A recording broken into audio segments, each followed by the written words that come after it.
तहीं अवसर दशरथ तहीं आए, ओ तनय बिलोक नयन जल छाए। अनुज सहित प्रभु वंदन कीन्हा, ओ आशीर्वाद पिता तो दीना। बोलो स्वर्ग से उतर के दशरथ जी आए लंका में कि नहीं? ये चौपाइयां सही है ना? रामायण ही की है कि? बता देना थोड़ा। नहीं अपने मन से तो नहीं बोलते जा रहे, बना बना के बोल रहे हो। नहीं कहो कि महाराज तो खूब बना बना के बोलते ही चले जा रहे हैं, किसी की सुन भी नहीं रहे और अपने ही बोलते चले जा रहे। तहीं अवसर दशरथ तहीं आए, तनय बिलोक नयन जल छाए। अनुज सहित प्रभु वंदन कीना, आशीर्वाद पिता तो दीना। इसका मतलब है कि दशरथ जी में उतरने की क्षमता है। बोलो है कि नहीं? उतरने की क्षमता है। तो अयोध्या वासियों को यह विश्वास नहीं है, लेकिन यह विश्वास है अयोध्या वासियों को कि निश्चित रूप से भरत जी राम जी को मना के वापस अयोध्या लाएंगे और सिंहासन पर बिठाएंगे। बोलो भरत क्या चाहते हो? भरत जी ने कहा प्रभु मैं आपको केवल बड़ा भाई ही नहीं मानता हूं, मैं आपको स्वामी मानता हूं। केवल ऐसा नहीं है आप बड़े भाई हैं, आप स्वामी भी हैं और मैं आपका सेवक हूं। सारी दुनिया भले ही मुझे संत कहे, लेकिन मैं अपने को संत नहीं मानता हूं, मैं तो आपका सेवक मानता हूं। आपका सेवक हूं, ये भरत आपका सेवक है। आप मेरे स्वामी हैं, हाँ तो ठीक है, तुम मेरे सेवक हो, मैं तुम्हारा स्वामी हूं, तो तुम कहना क्या चाहते हो? भरत जी ने कहा कि प्रभु सेवक का धर्म ये कहता है कि स्वामी को संकोच में न डाले।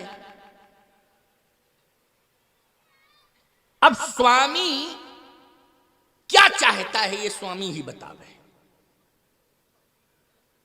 अयोध्या वासी बोले लो गोलमोल बात हो गई। क्यों भाई हैं?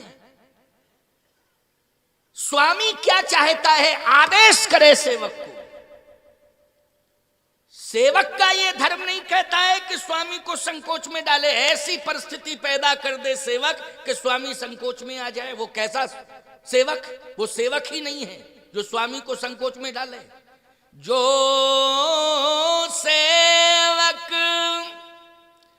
साहिब ही संकोची,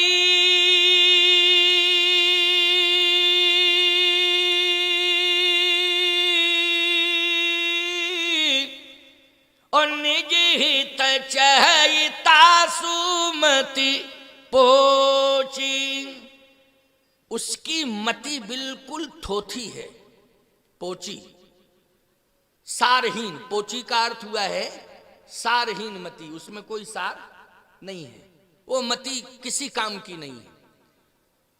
जो सेवक स्वामी को संकोच में डाले, और मैं आपका सेवक अपने स्वामी को संकोच में डालूं अपने हित के लिए, अपने कल्याण के लिए, ऐसा हो ही नहीं सकता है। अब तो आप ही आदेश दो भरत को कि भरत क्या करे, भरत क्या करे। भगवान राम ने कहा भरत सत्य और धर्म की रक्षा करने के लिए मेरे पिता ने मेरा त्याग किया। हां किया। पिता की बात मान करके मैं आज जंगल में आ गया, मैं वन में आ गया, चित्रकूट आ गया। अब तुम आए हो मेरे पास, तो पिता की बात मान के मैं चित्रकूट आ गया। तुम्हारी बात मान करके मैं अयोध्या चलूं, लेकिन भरत यदि तुम मुझे वापस अयोध्या ले जाओगे तो ये राम भले ही अयोध्या का राजा बन जाएगा, लेकिन इस धरती से धर्म सदा सदा के लिए चला जाएगा। बोलो तुम राम को राजा बनाना चाहते हो कि धर्म को जीवित रखना चाहते हो? धर्म को जीवित रखना चाहते हो कि राम को राजा बनाना चाहते हो? क्या चाहते हो भरत? तुम धर्म की धुरी हो, ये चित्रकूट में ही भगवान कह रहे हैं, रामायण की चौपाई पढ़ो, चित्रकूट में भगवान राम की वाणी से निकला, भरत तुम धर्म की धुरी हो। आगे स्पष्ट लिखा हुआ है, तात भरत तुम धर्म धुरी ना, लोक वेद मत प्रेम प्रवीणा। लोक मत वेद मत ये दोनों ही मत कह रहे हैं कि भरत धर्म की धुरी है। धर्म की धुरी को चाहिए कि धर्म को सुरक्षित करे। क्यों भाई, धुरी क्या करती है, जल्दी बोलो, धुरी का काम क्या है? जैसे रथ में धुरी होती है, गाड़ी में धुरी होती है। तुम लोग तो किसान हो, अब ट्रैक्टरों का जमाना आ गया, पहले तो बैलगाड़ी का जमाना था। अच्छा, बैलगाड़ी का जमाना था तो गाड़ी में धुरी होती थी कि नहीं होती थी? ट्रैक्टर की ट्राली में भी धुरी होती है कि नहीं होती है? बिना धुरी के ट्राली रहती है क्या? है? धुरी होती है कि नहीं होती है? अच्छा एक बात बताओ, पूरा वजन कौन सहती है? बोलो भाई। ट्राली में भरा माल गन्ना और वजन सह रही धुरी। क्यों भाई, धुरी सह रही वजन की नहीं? और मैं ट्राली ट्रैक्टर धुरी के वजन सहती है धरती। बोलो सहती है धरती की नहीं?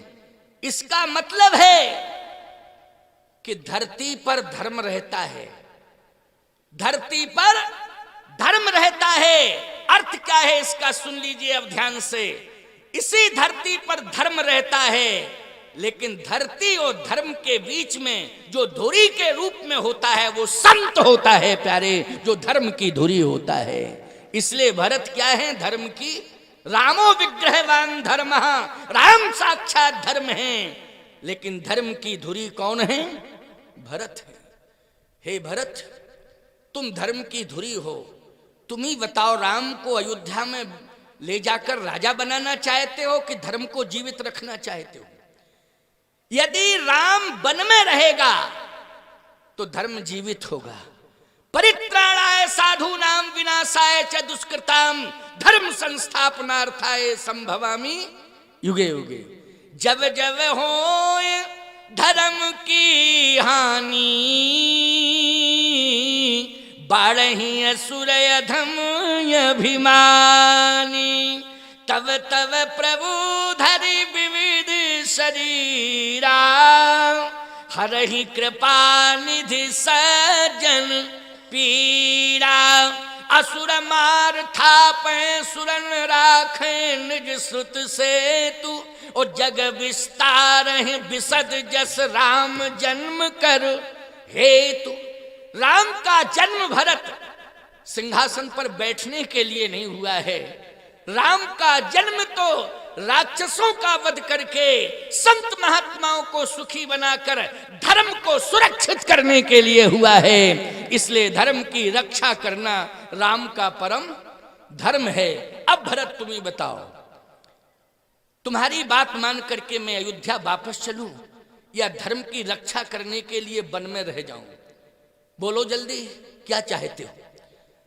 अब एक बात बताओ, राज्य महत्वपूर्ण है कि धर्म महत्वपूर्ण है? बोलो, धर्म महत्वपूर्ण है कि नहीं? अगर धर्म सदा सदा के लिए चला जाए, और राक्षसों ने प्रतिज्ञा की है कि हम धर्म रहने ही नहीं देंगे, हम धर्म रहने नहीं देंगे। बोलो, ये प्रतिज्ञा किसकी है? राक्षसों की प्रतिज्ञा है कि हम धर्म रहने नहीं देंगे। और भगवान राम कहते हैं मेरी प्रतिज्ञा है मैं राक्षसों को नहीं रहने दूंगा, मैं राक्षसों को नहीं रहने दूंगा, ये मेरी प्रतिज्ञा है। और रावण की प्रतिज्ञा है मैं धर्म नहीं रहने दूंगा, और राम की प्रतिज्ञा है कि मैं राक्षसों को नहीं रहने दूंगा। तो अब तुम ही बताओ भरत, रावण की प्रतिज्ञा पूरी हो कि राम की प्रतिज्ञा पूरी हो? बोलो जल्दी।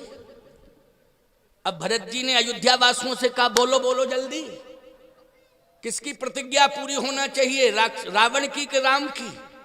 रावण की प्रतिज्ञा है कि मैं धर्म नहीं रहने दूंगा, और राम की प्रतिज्ञा है मैं राक्षसों को नहीं रहने दूंगा। तो अब तुम ही बताओ भरत, क्या डिसीजन लेना चाहिए मुझे? भरत जी ने कहा प्रभु डिसीजन क्या बताऊं आपको, निवेदन कर सकता हूं। हाँ तो निवेदन करके बताओ क्या? भरत को जीने के लिए आधार दे दो, और अयोध्या वासियों के लिए भी वो आधार हो, और 14 साल तक अयोध्यावासी भरत ये सब सुरक्षित रहें, इसके लिए कोई आधार दे दो, इसके लिए आधार दे दो। नहीं क्या मतलब निकला कि इधर आप आगे राक्षसों को मारते चले गए और इधर पीछे अयोध्यावासी आपके वियोग में मरते गए, तो फायदा क्या होगा? इसलिए राक्षसों को मारने की प्रतिज्ञा आपने की है, वो प्रतिज्ञा आपकी पूरी हो, लेकिन अयोध्या वासियों को जीने के लिए कोई आधार मिल जाए, भरत को जीवन जीने के लिए कोई आधार मिल जाए, बस यही उपाय आप कृपा करके करिए। भगवान ने कहा तो आधार बतावे। साधु संतों के लिए, भक्तों के लिए जीने का आधार जानते हो क्या है? भगवान का चरण। और यदि भगवान का चरण न मिले तो भगवान का चरणोदक। बोलो जल्दी, जीने के लिए आधार किसको मानते हो? या भगवान का चरण या भगवान का चरणोदक। इसलिए मंदिर में जाते हो, रसगुल्ला मालपुआ चकाचक रखे हो, लेकिन पुजारी से पहले यही कहते थोड़ा चरणोदक दे दो। क्या मालपुआ मांगते हो? मालपुआ तो मिलेगा ही, जो भोग लगा है वो तो प्रसाद रूप में तुम्हें मिलेगा ही मिलेगा, लेकिन मुख्य रूप से ईमानदारी से बताओ क्या मांगते हो आप? चरणोदक। क्यों? ये चरणोदक ही जीवन का आधार है। बोलो है कि नहीं? मम हृदय भवन प्रभु तोरा, ता आए बसे बहु चोरा, मैं एक मित बट मारा, ओ सुनिए न मोर पुकारा, अब सुनिए रघुवर रामा, लूटे तस्कर तो धामा। तुलसीदास जी कहते हैं काम क्रोध लोभ मोह मद मत्सर, ये 6 प्रकार के शत्रु हृदय में प्रवेश कर चुके हैं। हे राम, हे प्रभु, ये विकारों को भगाइए भगाइए भगाइए, कृपा करके आप आइए आइए।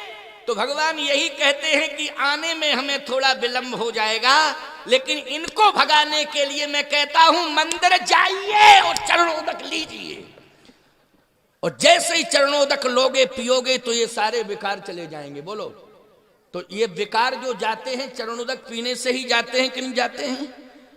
तो राम जी के चरण दुर्लभ हैं, लेकिन राम जी का चरणोदक सुलभ है। बोलो है सुलभ कि नहीं? और चरणोदक, अगर अभी केवट का प्रसंग आपने सुना था ना, केवट ने भगवान के चरण मांगे के चरणोदक, जल्दी बोलो, चरण मांगे के चरणोदक, जल्दी बोलो। चरणोदक मांगा उसने, मांगा कि नहीं मांगा?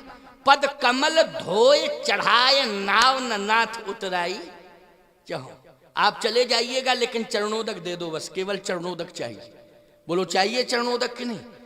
तो राम जी पास में आ गए, चरण भी सामने देख रहा है, लेकिन चरणोदक की डिमांड कर रहा है कि मुझे चरणोदक चाहिए, क्योंकि चरण मिल जाएंगे, ये चरण चल के कहीं दूर चले जाएंगे, लेकिन चरणोदक मिल गया तो अंदर ही रहेगा। क्यों भाई? चरणोदक मिल गया तो कहां रहेगा? बोलो जल्दी। हाँ, समझदारों के लिए इशारा काफी है, वैसे तो सब समझदार बैठे हैं। चरणोदक, इसलिए मैं कहता हूं चरणोदक चाहिए। किशोरी तेरे चरणन की रज पाऊं, चरणन की रज का मतलब है चरणोदक। केवट ने भी चरणोदक मांगा था। पद कमल धोए चढ़ाए नाव न नाथ उतराई, चहो मोह राम रावर आन दशरथ सपथ सब साची कहो। और एक बात बताएं, भरत जी भी क्या मांग रहे हैं? आपन दारुण दीनता सबे कहो सिरनाए, और देखे बिन रघुनाथ पद जिय की जरनी न जाए। भगवान के पद मांग रहे हैं, पादारविंद चरणारविंद भरत जी, लेकिन चित्रकूट जैसे ही पहुंचे तो भरत जी महाराज से भगवान कहते हैं क्या चाहिए? कहे आधार। तो कह रहे थे कि चरण चाहिए, लेकिन भगवान ने चरण ना दे करके चरण पादुकाएं दे दी। बोलो क्या दे दी? चरण पादुकाएं। बोलो दी कि नहीं दी? प्रभु करी कृपा पावरी दीनी, सादर भरत शीस धर लीनी। भगवान ने चरण पादुकाएं दी भरत को। भरत जी ने चरण पादुकाएं हाथ में ले ली। आप कहोगे भरत जी ने ये क्यों नहीं कहा चरणोदक दे दो आप? सावधान, चरणोदक भरत जी ले लेते और पान कर लेते, ये ठीक था, मान लीजिए ये तो वहीं संभव था चित्रकूट में ही, कोई दिक्कत नहीं। लेकिन सत्य तो ये है कि ये चरणोदक भरत जी पान कर लेते और चरणोदक भरत के हृदय में रहता, अंदर रहता, उदर में रहता, उदरस्त कर लेते उसको। लेकिन भगवान को वापस लौटाने के लिए भरत के पास उपाय क्या था? फिर क्या विकल्प था? बोलो भाई। भगवान को वापस लौटाने के लिए चरण पादुकाएं ही विकल्प हैं। बोलो हैं विकल्प कि नहीं? लेकिन भरत जी ने चरण पादुकाएं मांगी नहीं थी, भगवान ने चरण पादुकाएं स्वयं दी हैं। ये कोई प्रमाण नहीं है कि चरण पादुकाएं मांगी हो, ये कहा था आधार दे दो, तो भगवान ने चरण पादुकाएं दे दी। ये चरण पादुकाएं भगवान ने दी हैं। गोस्वामी जी कहते भरत मुदित अवलंब लहे थे, अस सुख जस सिय राम रहे थे। बोले ये तो सीता ही राम जी मिल गए भरत को। लेकिन सत्य तो ये है प्यारे कि चरण पादुकाएं चरण से ज्यादा महत्वपूर्ण है, चरण से ज्यादा महत्वपूर्ण है। चरण पादुकाएं किसकी दृष्टि में? राम जी की दृष्टि में। राम जी की दृष्टि में चरण से ज्यादा महत्वपूर्ण है चरण पादुकाएं। आप कहोगे महाराज कैसे? जैसे हम यहां आए, सुनना, तो आप हमें खोजोगे, हमारे चरण खोजोगे। महाराज थोड़ा सा चरण स्पर्श, थोड़ा सा, सारे लोगों की निगाह चरण पर रहेगी कि नहीं रहेगी? हमारी निगाह रहेगी चरण पादुका पे, कोई ले ना जाए, कहीं ले ना जाए। क्यों? तो सही बताओ, ईमानदारी की बात है कि नहीं? जितने लोग बैठे हो सबकी निगाह रहेगी हमारे चरण पर कि महाराज का चरण थोड़ा छूने को मिल जाए, थोड़ा चरण। अरे कहाँ है चरण? अरे हटो जरा, चरणों तक हमें भी जाने दो। लेकिन हमारी निगाह रहेगी कहाँ? जहां हमारी चरण पादुकाएं रखी हैं, कि कोई ले ना जाए, कोई ले ना जाए, कोई ले ना जाए। और याद रखना, भक्त कितने ही प्रेमी क्यों ना हो, हाथ पकड़ के हमें कहीं खींचे, लेकिन हम पादुकाओं की तरफ खींचेंगे। अरे हमको चप्पल तो पहनने दो, खड़ाऊ तो पहनने दो, फालतू की बात करते हो क्यों भाई? बार बार कहेंगे कि हमारी खड़ाऊ जहां रखी हमको वो पहनने दो। कहां ले जा रहे हो मुझे? कहां ले जा रहे हो मुझे? बार बार जो है खड़ाऊं, इसका मतलब ये है कि जहां पर खड़ाऊं रखी हैं वहां मुझे जाना ही पड़ेगा। बोलो जाना पड़ेगा कि नहीं? इसी प्रकार से भगवान ने भरत को विश्वास दिला दिया कि भरत चिंता मत करो, मैं कह रहा हूं कि निश्चित रूप से समय से अयोध्या आऊंगा, निश्चित रूप से अयोध्या आऊंगा। अरे राज्य लेने के लिए नहीं आऊंगा, अपनी चरण पादुकाओं को पाने के लिए जरूर अयोध्या आऊंगा। मैं राज्य का भूखा नहीं हूं, लेकिन मेरी पादुकाएं तुम्हारे पास रहेंगी, उन तक मैं जरूर आऊंगा। और सावधानी से समझना इस बात को, पादुकाएं साधारण नहीं होती हैं। जूते चप्पल में और पादुकाओं में बड़ा अंतर है।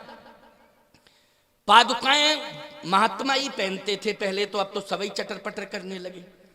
बहुत लोगों को मैंने देखा सभी पहनने लगे, और जो नहीं पहनते हैं वो कहते हैं महाराज ये खड़ाऊं कहाँ मिलती हैं? हमने कहा तुम्हें क्या मतलब है? बोले हम सोच रहे हम भी ले आएंगे है? हमने कहा ये खड़ाऊं ऐसे थोड़ी मिलती हैं। अरे बोले बाजार में मिल जाएंगी, आप तो पता बता दो, हम तो ले आएंगे। और अगर नहीं मिलेंगी तो फिर हम आप ही की ले जाएंगे मौका पाके लेकिन या तो आप पता बता दो, नहीं तो हम आप ही की ले जाएंगे। अरे मैंने कहा ऐसे नहीं पहनी जाती हैं पादुकाएं, तुम लोग फालतू की बात करते हो। बोले कैसे पहनी जाती हैं? हमने कहा पादुका वो पहनते हैं जिनके पैर संभले होते हैं, जिनके पैर संभले होते हैं। अच्छा, सबको अभ्यास है पादुका पहनने का, चरण पादुका पहनने का? बोलो नहीं है, सबको अभ्यास थोड़ी है, गिर जाओगे 1 मिनट में इधर उधर। लेकिन जिनके पैर संभले हैं वो पैर चरण पादुकाओं को संभाले रहते हैं, पैर संभाले रहते हैं पादुकाओं को। लेकिन जूते चप्पल जो हैं तुम्हारे पास, वे तुम्हारे पैर को संभाले रहते हैं। बोलो संभाले रहते हैं कि नहीं? जूते चप्पल क्या करते हैं? तुम्हारे पैर को संभाले रहते हैं। लेकिन पादुकाएं वो हैं कि पैर ही पादुकाओं को संभाले रहते हैं। बोलो संभाले रहते नहीं? पादुका तो इधर भक्ति इधर भक्ति। देखो पहनने जो अनाभ्यासी लोग हैं, जो कभी पहने नहीं है, वो पहली बार पहने पर देखो इधर भग रही उधर भग रही और जबरदस्ती घसीटते जा रहे हैं, है नहीं। अभ्यास की बात है। हम तो पहाड़ पे चढ़ जाएंगे पादुका पहन करके, पहाड़ पे चढ़ जाएंगे और चढ़ ही गए हैं, चढ़ ही तो आए हैं, चढ़ नहीं आए। देखो रखी है पादुकाएं, क्या पहन के आए हैं वो लोग? पादुका ही पहन के आए हैं कि नहीं। चरण जिसके संभले होते हैं उसी को पादुका पहननी चाहिए, और चरण उसके संभले होते हैं जिसका आचरण संभला होता है, उसी के चरण संभले हुए होते हैं। जिसका आचरण संभला होता है उसके चरण संभले होते हैं, और ऐसे ही चरणों को चरण पादुकाएं स्वीकार करती हैं। इसलिए सबको चरण पादुका पहनने का अधिकार नहीं है। महात्मा ही पहनते थे और महात्माओं को ही पहनना चाहिए, ये परंपरा है।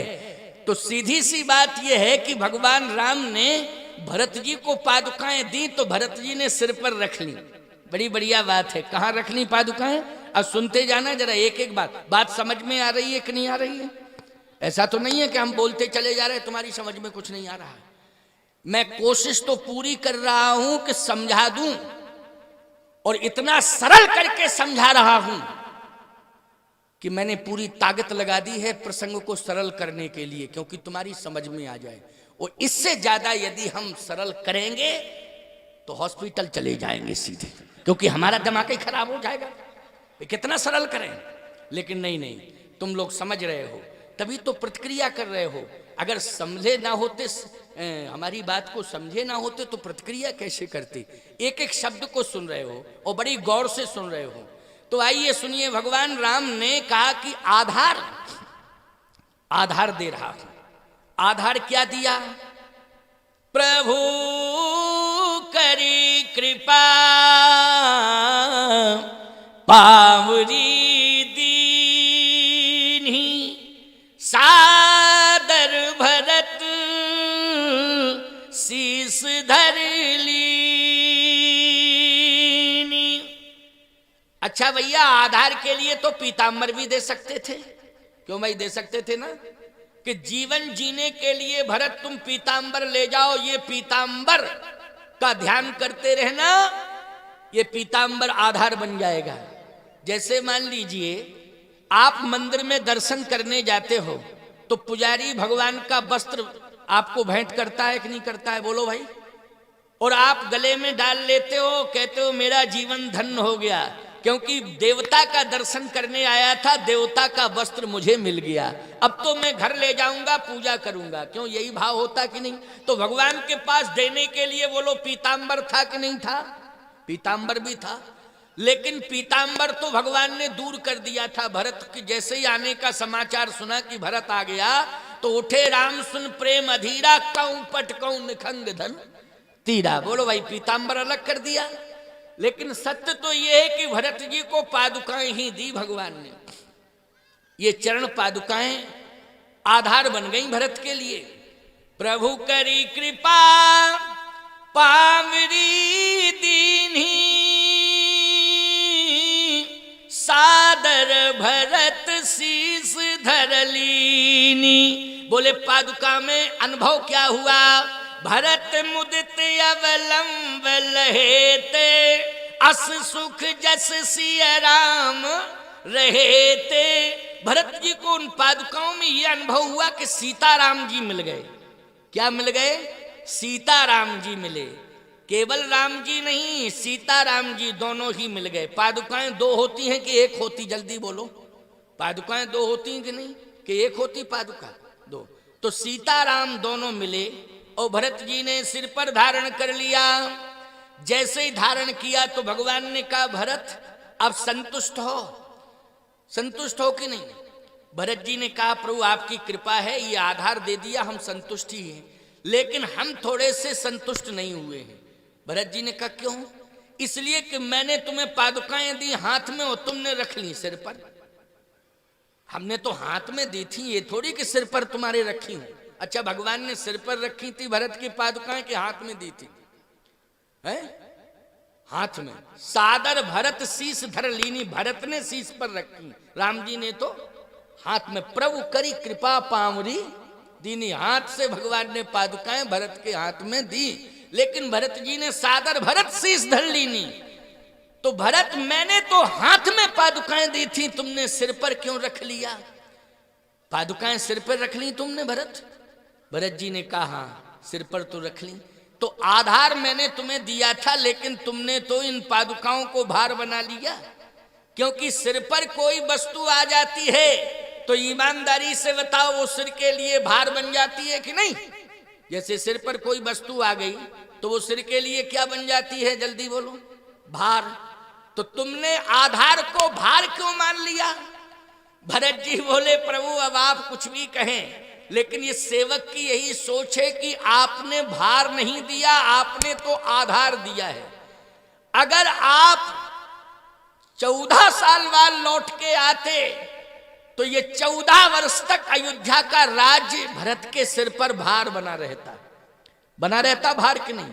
लेकिन आपने इतनी बड़ी कृपा की, 14 साल तक अयोध्या के भार को ढोने के लिए आपने चरण पादुकाओं का आधार भरत को दे दिया है। अब भरत के सामने कोई समस्या नहीं रहेगी, क्योंकि अब भरत नहीं चलाएगा अयोध्या के राज्य को, अब तो ये पादुकाएं ही राज्य का संचालन करेंगी, इसलिए सबसे बड़ा आधार मिल गया। बोलो कितना बड़ा समर्पण है! भगवान के चरण से ज्यादा चरण पादुकाओं के प्रति भरत जी का समर्पण है। देख रहे हैं आप, ये चरण पादुकाएं सामने रखी हैं, ये कामदगिरि भगवान की चरण पादुकाएं हैं। अगर हम भगवान के कामदगिरि के चरण लाते सीधे डायरेक्ट, तो कामदगिरि भगवान को लाना पड़ता कि नहीं? तो स्थावर देवता को हम भदौना के सिद्ध बाबा के पहाड़ पे कैसे ले आते? लेकिन याद रखना, विशेषता यही तो है चरण पादुकाओं की कि कामतानाथ स्थावर देवता हैं, उनका संपूर्ण विग्रह तो चित्रकूट में स्थापित है, लेकिन उनकी चरण पादुकाएं सचल रूप से हैं और आज भदौना के सिद्ध बाबा के पहाड़ पर आ गई हैं। तो ये चरण पादुकाएं चल के आ गई हैं, इनको ले आया गया। तो बोलो ये सौभाग्य सबको मिल रहा है कि नहीं मिल रहा है दर्शन का? इसलिए विशेषता इन चरण पादुकाओं की यही है। भगवान की चरण पादुकाएं भरत जी लेकर के वापस आ रहे हैं। एक बड़ा प्यारा दृश्य आ गया चित्रकूट का, उसको भी सुना दूं क्या?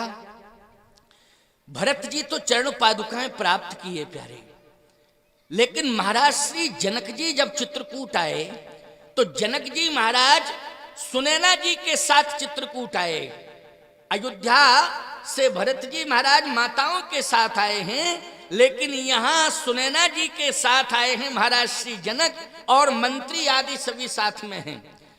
लेकिन एक बात मैं पूछना चाहता हूं, रामायण की कथा केवल मात्र आप अखंड विधि से पढ़ें, ये तो परंपरा चली आ रही, इसका निर्वाह करें, लेकिन रामायण की चौपाई के नीचे जो अर्थ लिखा है उसको जरूर पढ़ा करें। क्योंकि अर्थ यदि आपने सामान्य अर्थ ही लिखा हुआ है, यदि आपने उस अर्थ को पढ़ लिया तो जितने भी व्यर्थ के प्रपंच आपके जीवन में हैं, रामायण का अर्थ उन्हें दूर कर देगा, ये कन्फर्म मान के चलिए।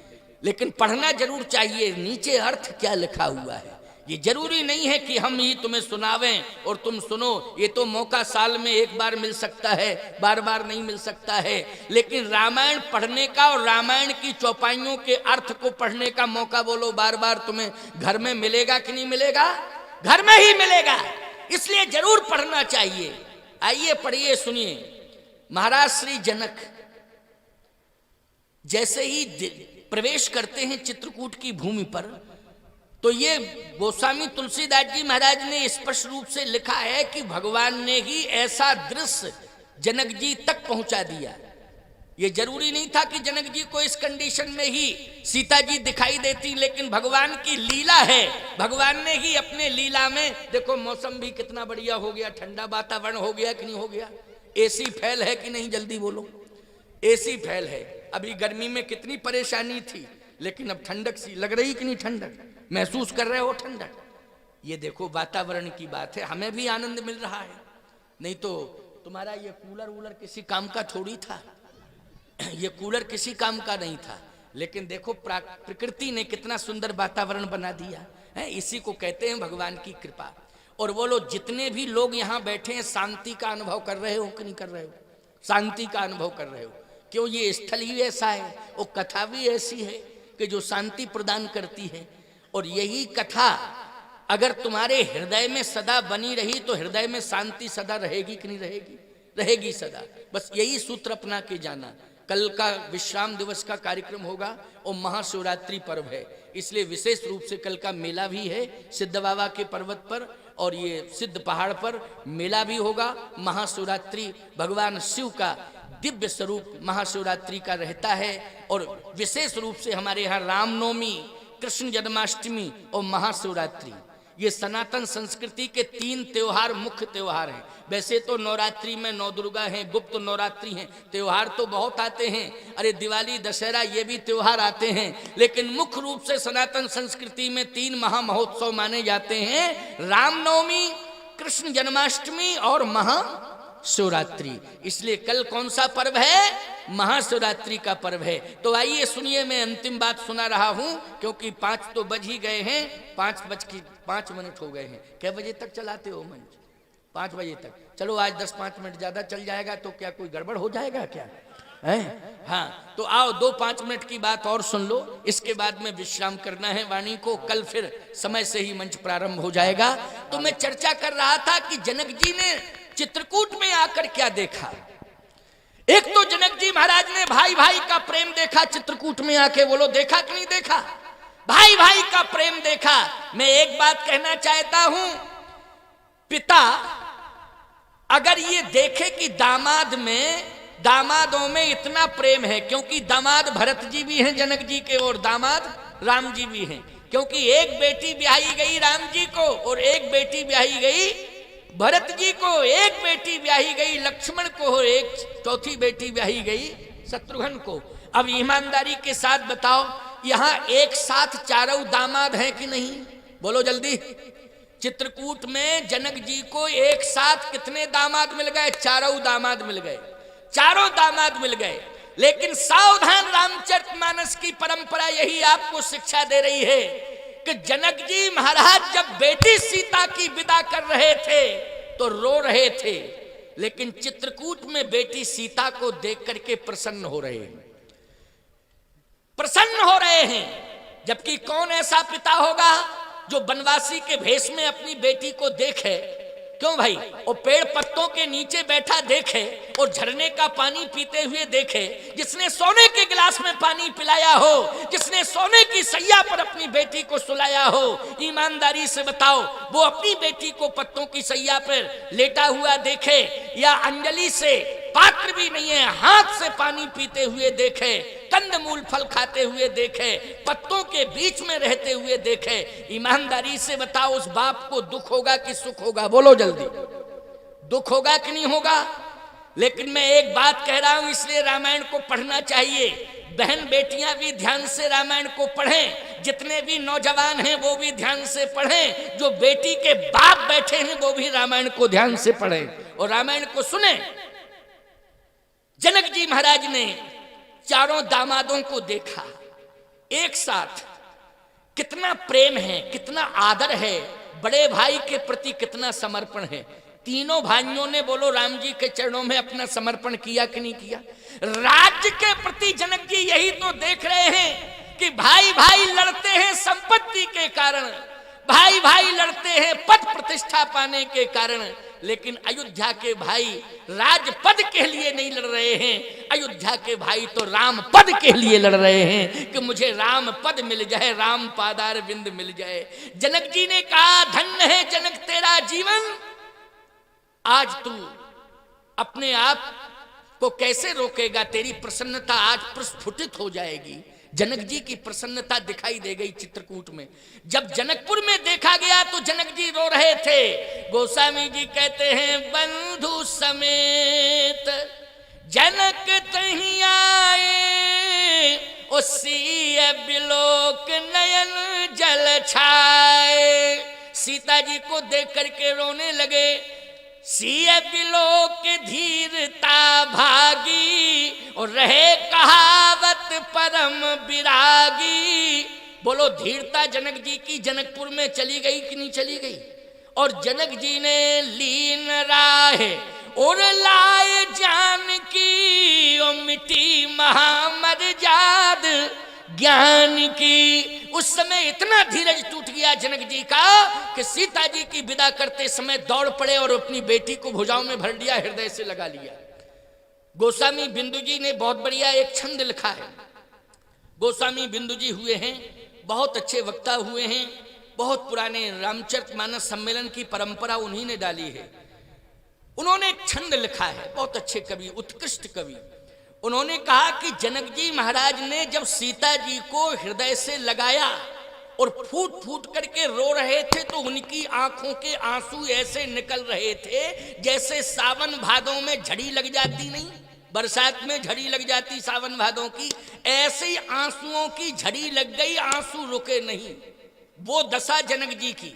मैं एक बात कहता हूं, बेटी की विदा होती है, बाप की आंखों में आंसू आते हैं, लेकिन आंसू आने के साथ साथ प्रसन्नता भी इस बात की होती कि मैंने आज बेटी का हाथ पीला कर दिया। बोलो भाई, बेटी का हाथ पीला कर दिया। मैं एक बात आपसे पूछना चाहता हूं, जब बेटी का हाथ पीला नहीं करता है बाप तो चारपाई पर पड़ा रहता है, लेकिन रात को रोता है, सोता नहीं है। जब तक बेटी का विवाह नहीं कर देता है, वो सोता जरूर है बेटी का बाप चारपाई पर, लेकिन सोता है, लेकिन वो सोता नहीं है, वास्तव में वो रोता है। यही चिंता करता है कि कब बेटी की विदा करें, कब बेटी की विदा करें, कब बेटी की विदा करें, क्योंकि बेटी उसके घर की इज्जत है, उसके घर की प्रतिष्ठा है। बोलो है कि नहीं? वो रात दिन रोता रहता है, लेकिन जिस दिन वो बेटी का हाथ पीला करके विदा करता है उस समय आंखों में आंसू होते हैं, लेकिन प्रेम के आंसू होते हैं। बोलो, दुख के आंसू नहीं होते हैं। किसके आंसू होते हैं? प्रेम के आंसू होते हैं। आंखों में प्रेम के आंसू होते हैं, हृदय में प्रसन्नता होती है कि आज मैं जिम्मेवारियों से मुक्त हो गया हूं, मैंने अपनी बेटी का हाथ पीला कर दिया है, अब मेरा जीवन धन्य हो गया है, मैं अपनी जिम्मेदारियों से आज मुक्त हो गया हूं। लेकिन जनक जी महाराज उस समय हृदय से रोए प्यारे, हृदय में प्रसन्नता नहीं थी, हृदय से रोए हैं। हृदय में प्रसन्नता जब आई है तब चित्रकूट में आई, जनकपुर में नहीं। यही प्रमाण मैं दे रहा हूं, अंतिम 5 मिनट की बात है, बस इस बात को सुन लेना और वाणी को विश्रामित करूंगा, शेष चर्चा कल करूंगा। लीन राय उड़लाए जानकी,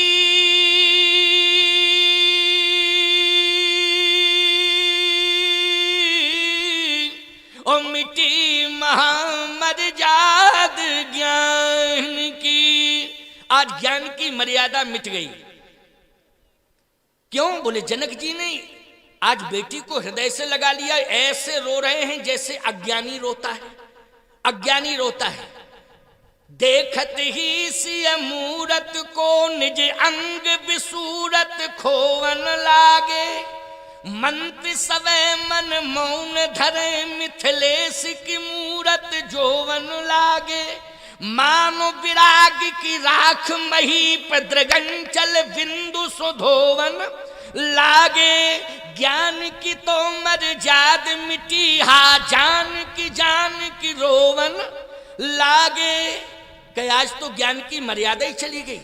लेकिन जनक जी से ज्ञानियों ने कहा कि जनक जी आप ज्ञानियों के भी ज्ञानी हैं, आप ब्रह्म ज्ञानी हैं। जासु ज्ञान रवि भवनिसी नासा, वचन किरण मुनि कमल विकासा। आप ज्ञानियों के भी ज्ञानी हैं, लेकिन आज आपका ज्ञान कहां चला गया? आज आपका ज्ञान मिट्टी में मिल गया जनक जी।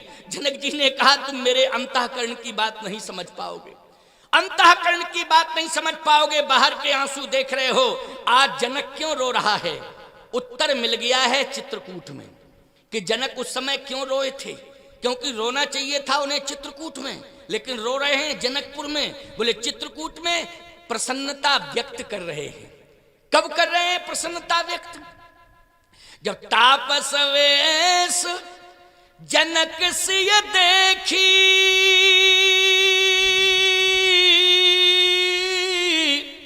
भयऊ प्रेम परितोष विसेखी।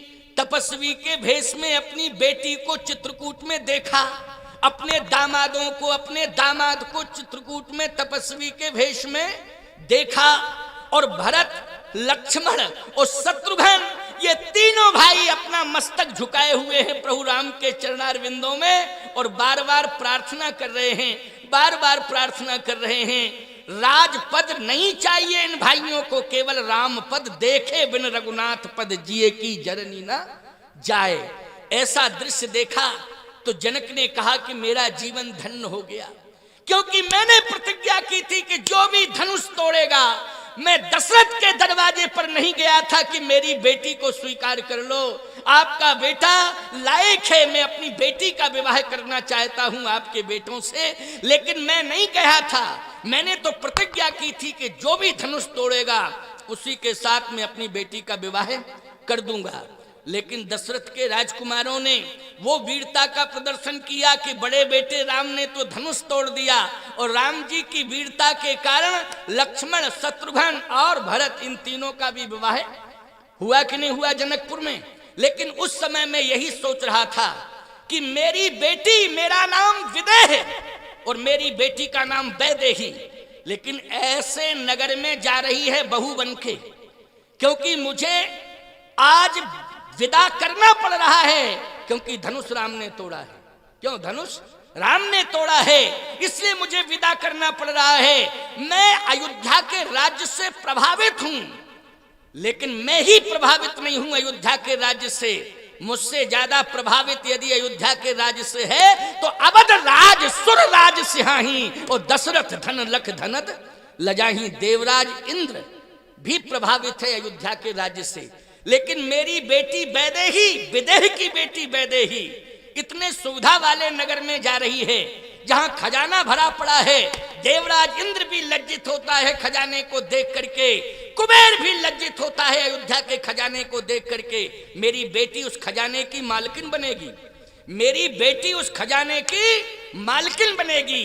ऐ विदेह की बेटी वैदेही, कहीं राज वैभव को पा करके मेरी बेटी सिद्धांत ना भूल जाए, इस बात की चिंता मुझे सता रही थी। लेकिन चित्रकूट में आकर के मैंने देखा कि मेरी बेटी ने अयोध्या की सुविधाओं का त्याग कर दिया और चित्रकूट में आकर के सिद्धांत का वर्ण कर लिया है। इसलिए आज विदेह की बेटी वैदेही ने विदेह को सार्थक कर दिया है। आज विदेह का जीवन धन्य धन्य हो गया है। इसलिए आज जनक जी हृदय से प्रसन्नता जाहिर कर रहे हैं। तो उस दिन रो रहे थे, मोह के कारण नहीं रो रहे थे, सिद्धांत के कारण रो रहे थे। किसके कारण रो रहे थे?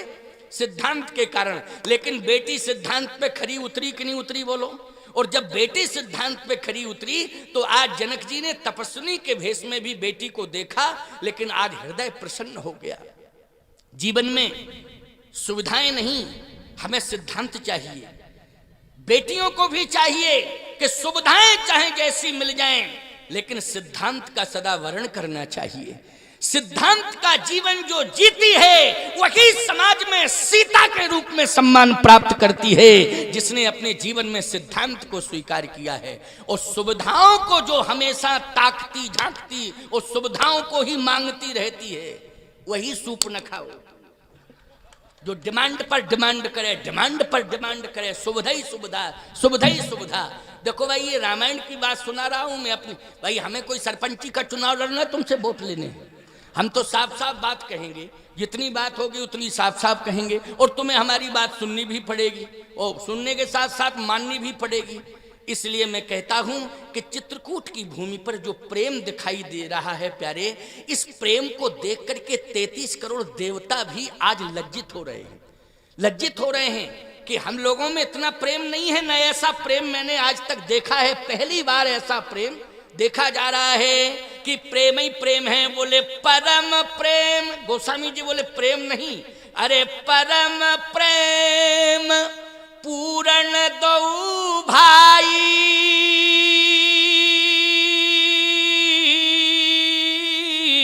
मन बुद्धि चित यही मित बिसराई। यहाँ प्रेम नहीं, यहाँ तो परम प्रेम है।